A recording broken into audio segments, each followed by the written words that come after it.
Secretary Hegseth, you're requesting, so why are there missiles left to hit Jordan and result in the loss of life of our brave men and women?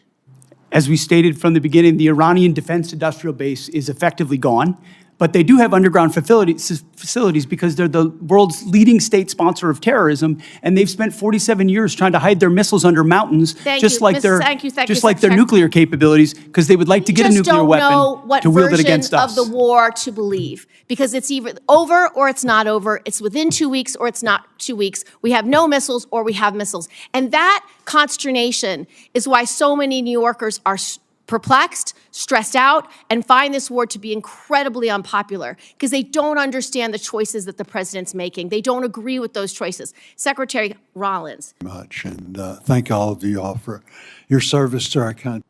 Mr. Hegseth, Secretary Hegseth. I think your characterization of this incredible effort as a failure is reckless.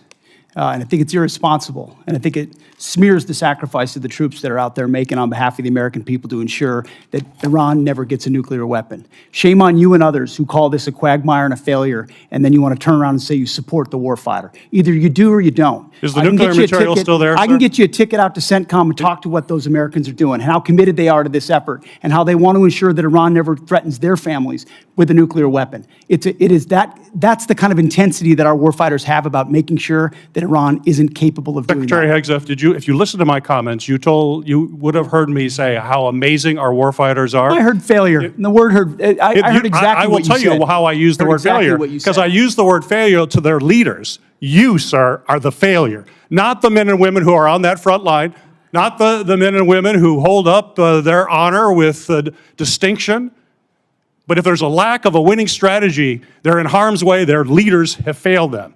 And that's what's happening. We have political leadership. You don't have a strategy. You don't have a long-term plan to actually win this war.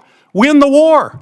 The men and women are going to be able to do it, but they need to have leadership. When will you show leadership? When will you show leadership? Why don't you show some leadership and stand up to your fellow Democrats who won't fund the troops, who stand and play partisan politics while you don't give us the money? You want to stand up here and talk about the troops? You won't show any political courage to actually fund our department because you have Trump derangement syndrome and can't actually commit to anything meaningful. So I put this on you, Senator. Secretary Hegseth, you have trillions, you have over $1 trillion, you're asking for $1.5 trillion. It's not a question of money, it's a question of leadership and understanding what it takes to actually win. Political cowardice of Democrats who won't fund the troops. Senator's time has expired. This will conclude our hearing.